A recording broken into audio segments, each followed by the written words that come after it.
Ya, Assalamualaikum warahmatullahi wabarakatuh. Waalaikumsalam warahmatullahi wabarakatuh. Waalaikumsalam warahmatullahi wabarakatuh. Baiklah, pada kesempatan kali ini kita akan menjelaskan materi presentasi tentang teori motivasi dan kepemimpinan. Sebelum kita menjelaskan dan masuk materi, ada baiknya kita memperkenalkan diri. Saya sendiri Anini Virginia Lirasti sebagai moderator, dan rekan-rekan saya ada Pinta Sri Wahyuni, Puji Warabasrai, dan Atika. Baiklah, langsung saja masuk ke pemateri pertama yang akan dijelaskan oleh Pinta. Kepada Pinta dipersilahkan.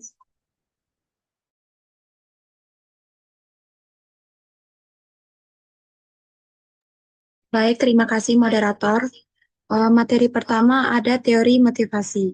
Definisi motivasi. Motivasi adalah kekuatan atau dorongan yang berasal dari dalam maupun luar individu yang mendorong seseorang untuk bertindak atau mencapai tujuan tertentu.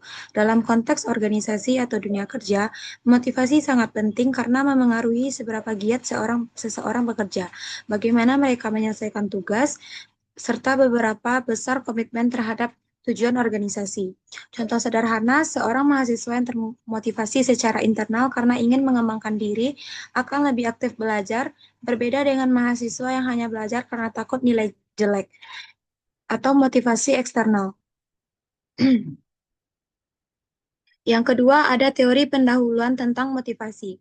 Yang pertama ada teori hierarki, kebutuhan Maslow. Maslow menyatakan bahwa manusia memiliki 5 tingkat kebutuhan.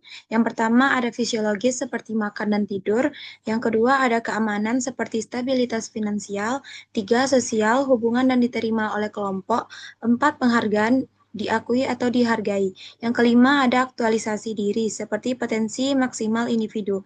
Intinya seorang tidak akan termotivasi mengejar tingkat yang lebih tinggi kalau tingkat sebelumnya belum terpenuhi. Yang B, teori dua faktor Herzberg, faktor motivator. Yang teori Herzberg membagi dua jenis faktor. Yang pertama ada motivator, membuat orang puas dan termotivasi seperti pencapaian atau tanggung jawab. Yang kedua ada faktor Heigen, mencegah ketidakpuasan seperti gaji atau kondisi kerja. Artinya gaji yang cukup memang penting, tapi tidak otomatis membuat seseorang termotivasi. Yang membuat orang semangat adalah tantangan dan pengakuan atas kerja keras mereka. Yang C, teori X dan Y atau McGregor. Teori X yaitu pekerja dianggap malas, perlu diawasi ketat. Dan yang terakhir ada teori Y, pekerja bisa bertanggung jawab dan termotivasi secara alami. Pemimpin yang menganut teori Y biasanya lebih terbuka dan memberdayakan bawahannya. Hanya sekian materi dari saya kembalikan kepada moderator. Baik, terima kasih kepada Pinta. Pemateri yang kedua akan dijelaskan oleh Puji. Kepada Puji dipersilahkan. Baik, terima kasih moderator. Saya akan menjelaskan materi yang selanjutnya, yakni teori kontemporer tentang motivasi.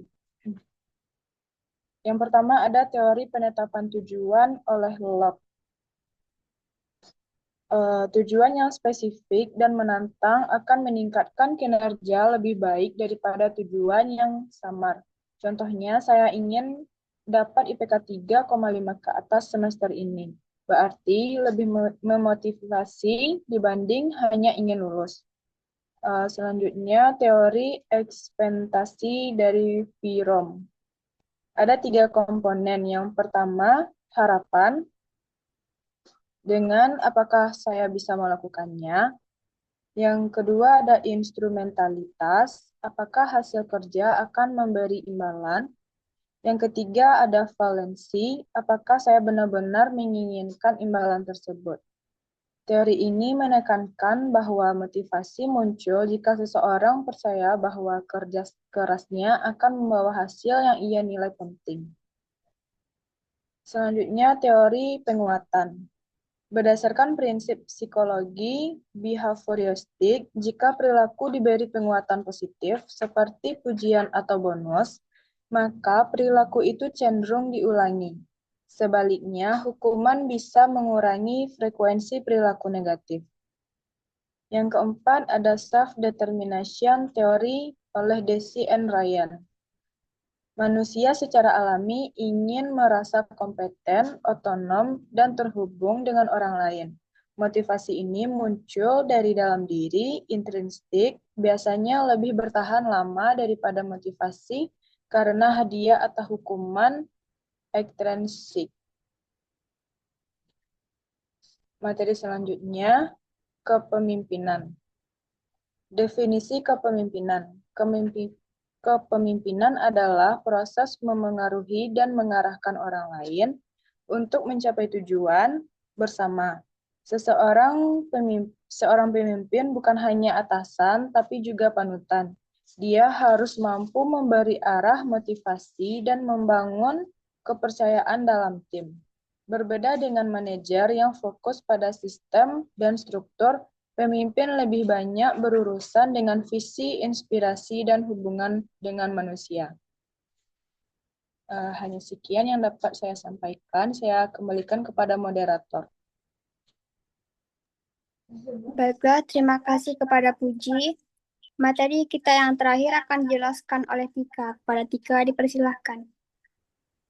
Baiklah, terima kasih kepada moderator.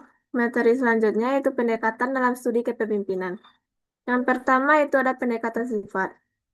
Fokus pada karakteristik bawaan pemimpin yang hebat, yaitu seperti kepercayaan diri, kejujuran, kecerdasan emosional, dan kemampuan komunikasi. Namun pendekatan ini dikritik karena tidak semua pemimpin hebat punya sifat yang sama, artinya sifat saja tidak cukup. Yang kedua itu ada pendekatan perilaku.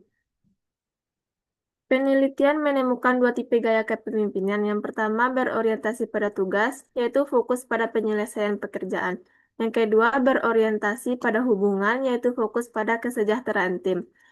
Kepemimpinan yang efektif seringkali menggabungkan kedua gaya ini secara seimbang. Yang ketiga ada pendekatan kontingensi. Tidak ada satu gaya kepemimpinan yang cocok untuk semua situasi. Seorang pemimpin harus fleksibel menyesuaikan gaya kepemimpinannya dengan kondisi tim, jenis tugas, dan lingkungan kerja. Contohnya, gaya otoriter mungkin cocok saat krisis, tapi tidak untuk tim kreatif. Selanjutnya, gaya-gaya kepemimpinan berdasarkan pendekatan sifat. Yang pertama, kepemimpinan karismatik. Pemimpin dengan daya tarik tinggi mampu mempengaruhi lewat kekuatan pribadi dan visi. Biasanya muncul dalam situasi penuh tekanan. Yang kedua, kepemimpinan transformasional. Pemimpin yang mampu menginspirasi, membawa perubahan besar, dan memberi semangat jangka panjang. Fokus pada pengembangan individu dalam tim. Yang ketiga, kepemimpinan transaksional. Berdasarkan sistem imbalan dan hukuman, cocok untuk tugas-tugas rutin yang jelas, fokus pada efisiensi dan hasil jangka pendek. Yang keempat ada kepemimpinan otentik. Pemimpin yang jujur, terbuka, dan konsisten antara kata dan tindakan, cocok dalam membangun kepercayaan tim. Sekian materi dari saya kembalikan kepada moderator. Baiklah, terima kasih kepada Tika. Kesimpulan dari presentasi kita hari ini adalah motivasi dan kepemimpinan saling mendukung dalam meningkatkan kinerja. Pemahaman teori yang tepat dan penerapan gaya kepemimpinan yang sesuai akan menciptakan lingkungan kerja yang efektif dan produktif. Baiklah, saya tutup. Terima kasih kepada semua pihak yang telah berpartisipasi. Semoga presentasi hari ini bermanfaat dan dapat menambah wawasan kita semua. Akhir kata, mohon maaf apabila terdapat kesalahan selama saya memandu acara ini. Saya tutup. Wassalamualaikum warahmatullahi wabarakatuh. Waalaikumsalam warahmatullahi wabarakatuh.